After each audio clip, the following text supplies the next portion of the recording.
Hey guys, and welcome to Little Black Book 91. Yes, we're giving you guys another one of these videos talking about Twitch's family who have come out and accused Allison Holker, their previous wife of Twitch, a widow, and they've accused her of lying. In fact, the mum has called her out vehemently on a post that she created herself. And in fact, not only the mother, but also the brothers. So we're going to read out their statements and then kind of give our summary and our conclusions. But it is sure to say that this story has many twists. And me personally, it's interesting. I take a very personal interest in this story. One because I had a dream a few months ago, just in November, and Twitch was one of the people that I saw. I saw some other people, and Twitch was one of the people that I saw. And I remember after I woke up, I said, I've never followed Twitch's life. I don't know about his story per se. I know he passed away, but I didn't know nothing about him. And in that dream, I said, why would he be in it? So I've taken a personal interest in the story because something about the story tells me there is legs to it, and there's far more deceit, manipulation that's going to come out, and truth that's going to come out as well about this story over the coming weeks going forward. So let's break the story down as what the mum and the brothers had to say about Allison Holker, the widow of Twitch. Before we do me a massive favor. Make sure you guys like, you share, you subscribe, and you click on that wonderful bell button so that you're getting notified of when I upload. 2025 is going to be a crazy year. We're going to make sure we bring you some elite content going forward. So again, once more, welcome to Little Black Book. You know what time it is. Let's drop an intro and get into it. Little Black Book. You know what time it is.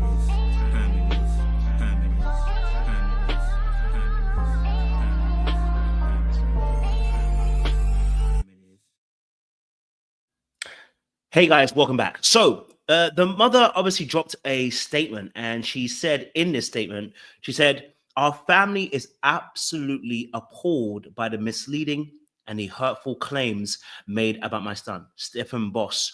The recent publications spreading untruths about Stephen have crossed every line of decency. And as his mother, I will not let these accusations go unanswered. We will not stand by while his name and legacy are tarnished.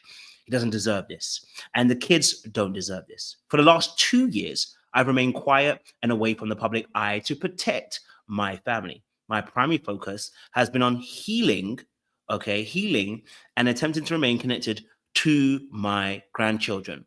But when I read these dreadful claims about my baby, our beloved Stephen, I realized I could not stay silent any longer.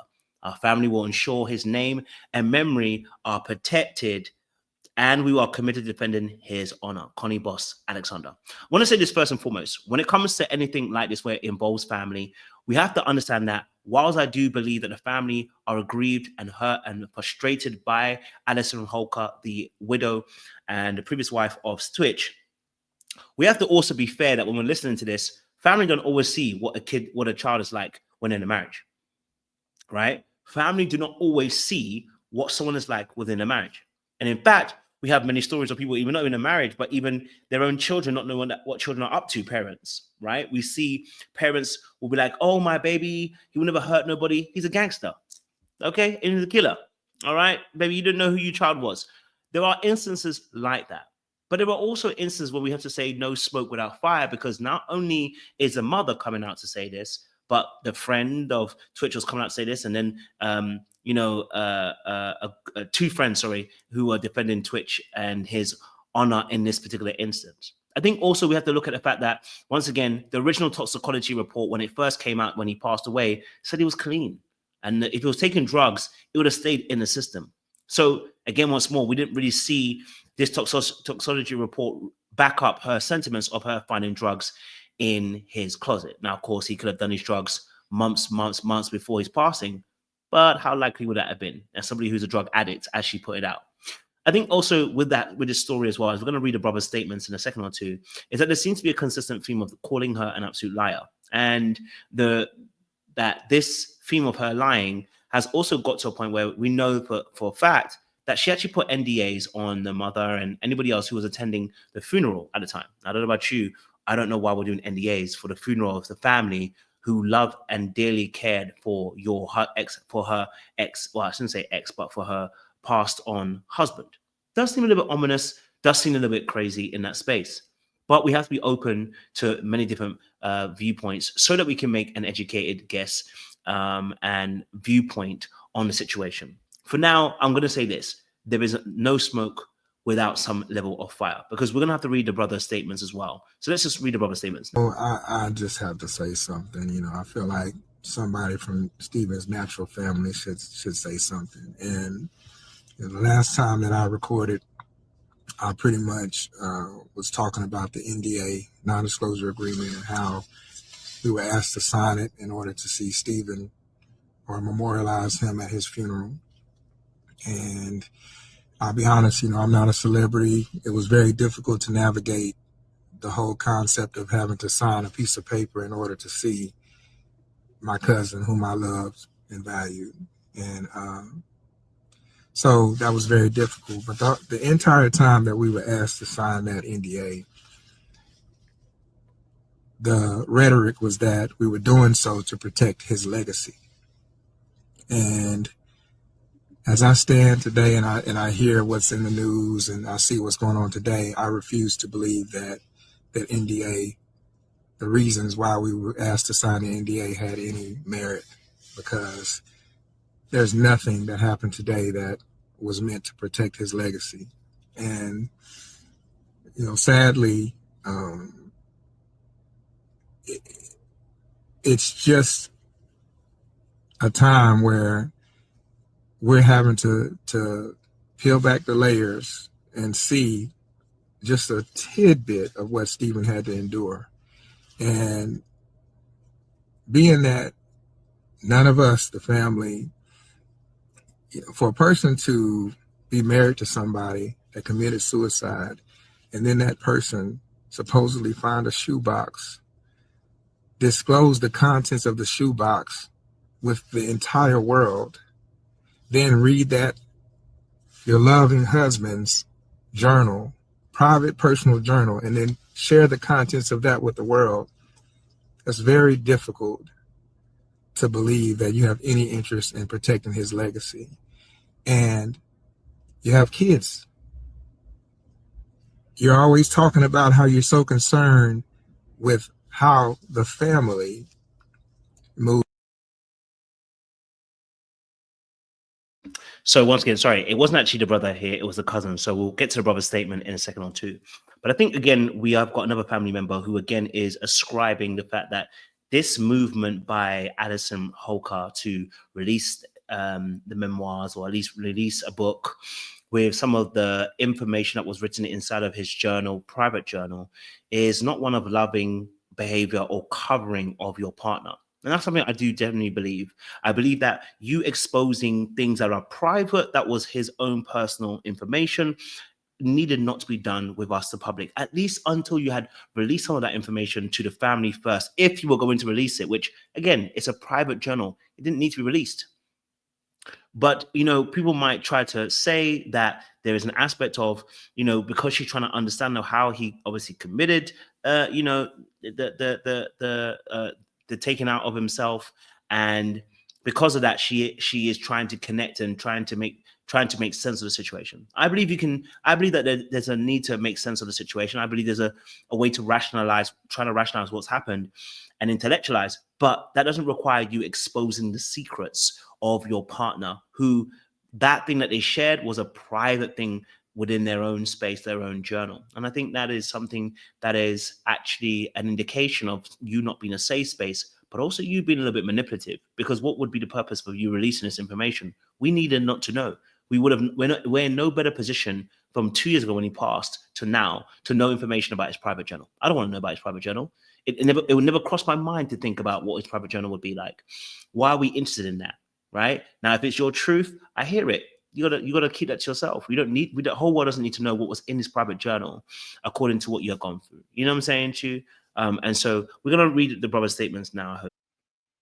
So there's obviously a statement by the brother who made this in 2023. I actually went through the Instagram just to make sure it's still there. It is there. It was from September, I think, the 7th, 2023.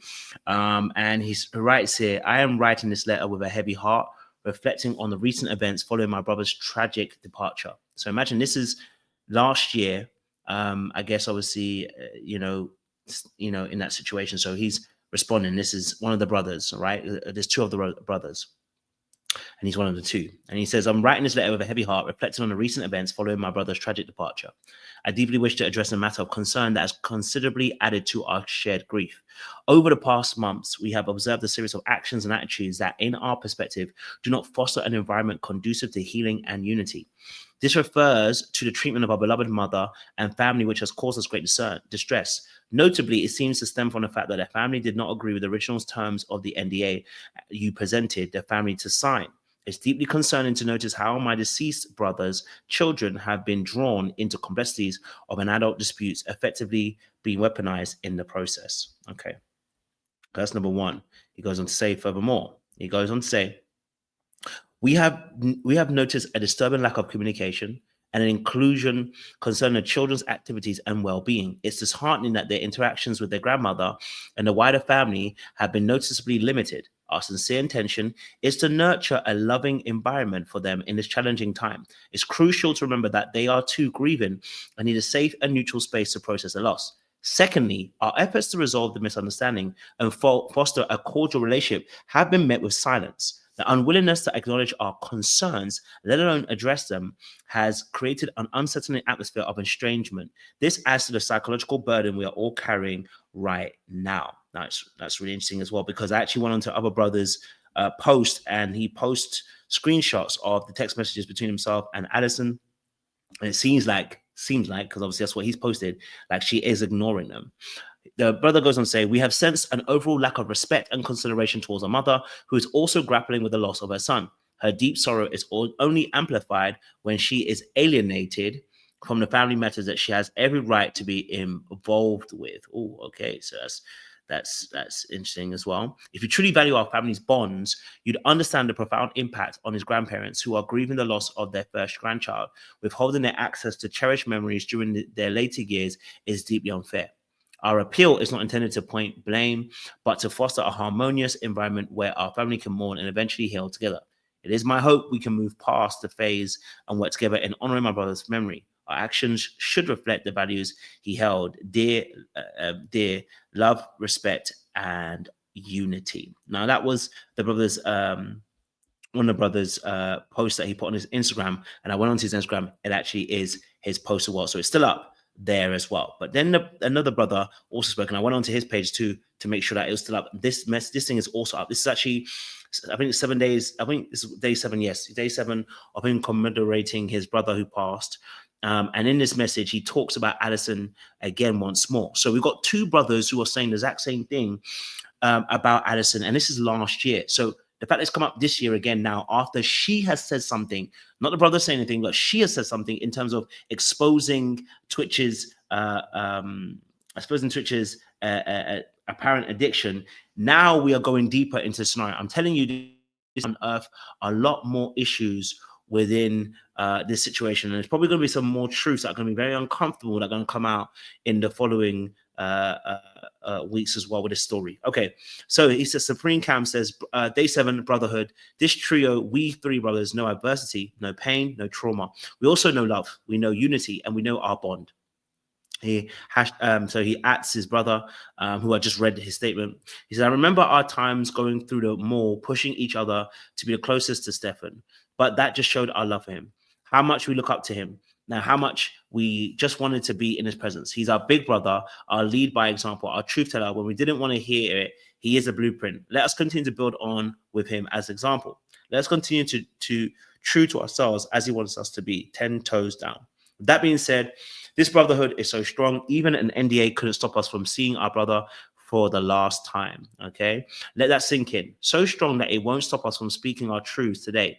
We celebrate you, Stefan. While she celebrates Fashion Week, concerts, advocates for mental health, showcases your kids, our nieces and nephew, but refuses to respond to our grandparents when they plead for a response or a chance to see their grandchildren, refuses to answer our mother when she just asks for clarity and understanding, for consistent communication with the last of your essence, refuses to answer your brothers on her moral stances, or even if she stands for family the way she claims, the way that you did. Through all this, we celebrate you and continue to give her grace, but grace has its limits. as does patience. We are hurt, we are confused, we are longing. We press on as we do as a family. As boss, we love and miss you, Stefan. We continue to fight for you, your essence, your love, and your light. So you have to imagine, this is September 23, 2023. So you have to imagine that this has been going on for a little while, right? And so this is an updated message. In 2024, he does a further message where he shows screenshots of the conversation between himself and I guess Allison as well, right? And the dates on this are March the 2nd as well. And he reads in some of these texts like, once more, I'd like to speak with you privately before I have to resort to asking publicly, as it seems you have been addressing and comforting the public more frequently than the family. Don't forget I said this to you already. If I'm telling lies, then address me about my lies. If you see what I'm posting and saying, then you've also seen our line is open. You can act like you've been attempted to make true communication, but read through our text. Read through our text. There is no real conversation in return from you. Nothing I've said besides coming to LA the last time was acknowledged. So if you have a problem with anything I post, address me just as I'm addressing you, publicly or privately. That's ultimately your choice. And so, yeah, I think she sent him a happy birthday, sending support and love message on the birthday to the brother. He said, thank you, but I'd really like to talk to the kids for my birthday whenever they have time today. She didn't reply. He sent another message. Don't know if you got it because it went through just as text messages, but just resending it. Thank you, but I'd really like to talk to the kids for my birthday whenever they have time today. And he sent that again the same day at 9:31 a.m. and then sent another text at 3 p.m. No response. Okay, so, and I don't want to read the last text message, but again, this is highlighting that there is something not quite right with the situation and why she's keeping the kids away from them. We have not necessarily a clue as of yet. He goes on to say, I don't shy away from those conversations that need to happen. Communication is key. Support is key. I want my kids to feel like they're seen and heard, which is based upon actually a video that she, on her page, there was I think she did an interview and she spoke about this. So he's quoting the interview. And he goes on to say, I've always believed in the importance of open dialogue. Those conversations are vital. As you said, crucial that the children feel visible and acknowledged in every sense. I told you I would address you privately before I did publicly. And now here we are. Here we are. Despite our efforts, our attempts to engage and indulge the kids' lives have been constantly overlooked. These children are not solely yours. They are part of Stefan, cherished by our grandparents as their great-grandchildren, and loved equally by both sides of the family. They embody our shared history and culture, belonging not only to your family, but to ours as well. This message isn't meant to attack, but to underscore the necessity of having difficult conversations and facing issues head on. Our attempts to reach out privately have been met with silence. While your public persona flourishes, I advised you yesterday, practice what you preach for the kids to the family. I understand no matter how much time passes, we will stand 10 toes down, chest out, head up for Stefan, his lineage and his legacy. The questions remain. Do you stand with us, Allison Holker? So this is all last year as well, right? So 2023 to 2024, nothing's changed. We're now in 2025, and then Allison comes out and says what she says in her particular, and this is obviously screenshots of the actual video and a text that he sent where he's not getting no replies as well. Okay, but what's interesting is, the situation. Like I said, it only came about because she decided to speak up. And because she spoke up, now we get the issues of now how we're going to have to dive a little bit deeper, because what wife would want to expose the intimacies of her husband's private conversations? So I want to say this, look, and I'll do another video probably tomorrow as well about this situation, because there's more that's coming out. That, I know that she defended herself, so maybe I'll do a video later on. But I think what's intriguing about the situation is, like I said, there's no smoke without fire. But two, if all the family are coming out and saying this, there's only two truths. Either Allison is protecting herself from the tragic, abusive, manipulative family, or maybe Allison herself is manipulative herself and is not wanting the kids to be around the family. Or it could be that she's afraid of the kids, losing the kids to the family and not wanting them to be so close to the family because she feels like maybe they are enablers or whatever she feels they are, right? it doesn't really matter. At the end of the day, we're seeing that there is some miscommunication, that these kids are not being able to see their family. And so we need Allison to address those issues, because right now she's spoken about how Twitch had a drug issue. Well, we might need you to speak a little bit about on the situation about the family coming up and now are calling you out. Friends are calling you out. I've seen, and I might do a video about this as well, the apparent management of Allison Holker previously also calling her out. So there's a lot of things happening at this time and moment. I don't know. Let me know your thoughts down below. I think personally that this should be handled behind closed doors. As always, like I do believe that certain situations don't need to be on public, but it is in public now. So what do? Well, we have to be able to be discerning of what's happening. And I think there's not enough information for us to make a complete judgment. But when, things are established on 2 or 3 witnesses, and so far we've got 2 brothers, a mother, some friends who are at least testifying that Allison isn't as clean as she likes to make out. And actually, I've seen some things where they've said that potentially Allison also had a drug issue and not necessarily Twitch. So we'll go into that a little bit later on. Make sure you like, share, subscribe, click on that bell button for notification of the uploads. We appreciate you guys. Stay locked, stay loaded. We'll see you again very, very soon for the next video. Little black book. You know what time it is.